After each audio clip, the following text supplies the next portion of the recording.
Bem-vindo ao programa, Henrique. Tudo bom com Tudo você? Bem, boa tarde, tudo bem? Gente, falar sobre empresas, falar sobre negócios, falar sobre impostos, falar sobre taxas, por mais que não seja muito interessante algumas das questões ligadas aos negócios, não tem como fugir, não é isso? Perfeito, perfeito. Vera, primeiro, muito obrigado pelo convite, participar do seu programa.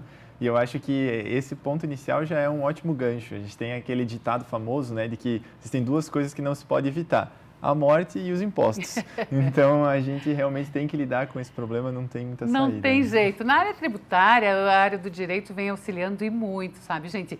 Grandes empresas e também pequenas empresas. E hoje, para falar sobre isso, inclusive trazer algumas dicas dessa consultoria, vamos dizer, através da televisão, o doutor Henrique Francisqueto vem trazer para a gente aí algumas informações. E a gente fica muito feliz. Bom, quando se fala no nosso país em relação a taxas e tributos, o que não faltam são opções e necessidades de pagamento, né? Sem dúvida, sem dúvida. A gente tem algumas pesquisas que indicam que no Brasil a gente tem mais ou menos 84 tributos, entre taxas, impostos, contribuições adicionais, etc. Mas além de toda a questão da carga tributária, é justamente essa variedade de impostos e a complexidade dos relatórios, o quão complicados são os relatórios que a gente precisa mandar para as receitas. Talvez esse seja a maior dificuldade, principalmente quem está começando. Por isso que uma boa orientação, uma boa conversa, não só com o seu contador, como com o seu advogado, acaba sendo muito interessante. Evita prejuízos. Sem dúvida. Desperdícios, vamos dizer. Sem dúvida, sem dúvida. Às vezes, evita prejuízos, às vezes, que você não consegue nem imaginar que pode ter, né? Um exemplo para quem está começando, por exemplo, a sua empresa, um jovem empreendedor, né? A gente tem a figura do contrato social, muitas vezes, que é o documento que você vai constituir a empresa, seja ela uma empresa limitada ou outro formato que você busca. Esse contrato social, muitas vezes, ele é tratado como um documento meramente formal, para fins burocráticos. A pessoa pega um modelo na internet, muda os dados e utiliza.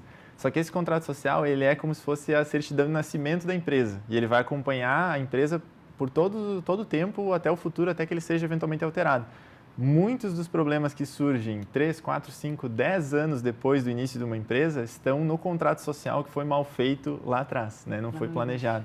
Então, às vezes, uma assessoria, seja de um bom contador ou de um advogado no início, ela vai evitar prejuízos, às vezes, em valores que você não consegue nem imaginar quando está começando o seu negócio. Gente, isso é fato, viu? Porque quando a gente abre uma empresa sem esse conhecimento... Eu passei por isso mesmo, com uma empresa limitada, era só eu Irene, eu Enesmo, e tinha uma empresa limitada, e você imagina que os custos dessa empresa para essa manutenção era muito sério, muito alto. Então, você tem que ver, a gente tem que ver, primeiro, até a possibilidade de ganho do negócio, não é isso? Isso conta muito para a escolha dessa... Sim, demais. Na verdade, acho que você tocou num ponto essencial. O que a gente vê no dia a dia, muitas vezes, principalmente do pequeno e do médio empreendedor, é que ele se preocupa muito com o valor que ele tem a título de faturamento, de receita e o número de funcionários. Quando você conversa com um empreendedor, geralmente ele vai falar da empresa dele e ele diz: olha, eu faturo 10 milhões por ano, 5 milhões por ano e eu tenho 30 funcionários. São as referências dele. A grande questão é que um faturamento de 5 milhões por ano ou de 50 milhões por ano não significam nada se essa empresa estiver gerando prejuízo. Não é no faturamento, mas é naquilo que efetivamente é o ganho que o empreendedor deveria prestar atenção. Então, é o que a gente chama de lucro líquido, né? Então, não adianta eu pensar em termos de faturamento. Se eu estiver faturando 5 milhões, mas eu tiver um custo de 6, na verdade, essa minha empresa está sendo um problema na minha vida e ela só vai me afundar cada vez mais. Então, olhar para aquilo que efetivamente se ganha e como eu sei o que eu efetivamente ganho, muitas vezes também passa por ter clareza de quantos impostos eu preciso pagar. Lucro real, temos que observar. Lucro presumido. Simples nacional ou microempreendedor individual. Esses seriam hoje as observações principais que nós teríamos que ter na hora de optar por uma empresa. Perfeito, perfeito. No começo de uma empresa, ele, via de regra, se for um comércio muito iniciante, ele vai ficar no microempreendedor individual, no MEI, né? Porque é o que ele vai pagar ali 50 e poucos reais por mês e vai ser mais fácil. Mas ele já tem que planejar isso que a gente chama que são os regimes tributários, que são exatamente esses: Simples Nacional, lucro presumido e lucro real. É aí que vem a figura do contador. É que tanto se fala em empreendedorismo, tanto se fala em crescer, tanto se fala em produzir, e é lindo isso. E a gente vê que o brasileiro é um povo bastante empreendedor, mas essa parte ela é importante, ela deve ser pensada junto. Sim. E realmente como um grande parceiro todas essas outras áreas, né? Como um grande parceiro. A questão é que a gente não pode fugir dessa situação dos impostos, né? Muitas vezes, quem empreende, às vezes depois de 1 ano, 2 anos, se vê diante daquela carga tributária toda e se assusta. E aí, agora? Né? Estou devendo mais para o governo, né, de certa forma, do que... Isso, do que está sobrando para mim. Muitas vezes, assim, uma empresa de lucro presumido ou lucro real, muitas vezes ela vai ter uma carga tributária lá na casa de 20%, 30% do faturamento.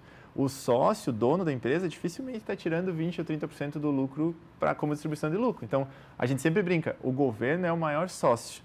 Isso somando, né? Desde o federal, estadual, municipal, enfim, não estou falando de um governo específico, estou falando assim, é o sistema.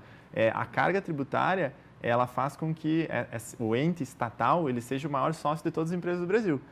Só que esse é o jogo, é assim que as coisas são feitas, é assim que sempre foi, é a morte e os impostos, você não pode evitar.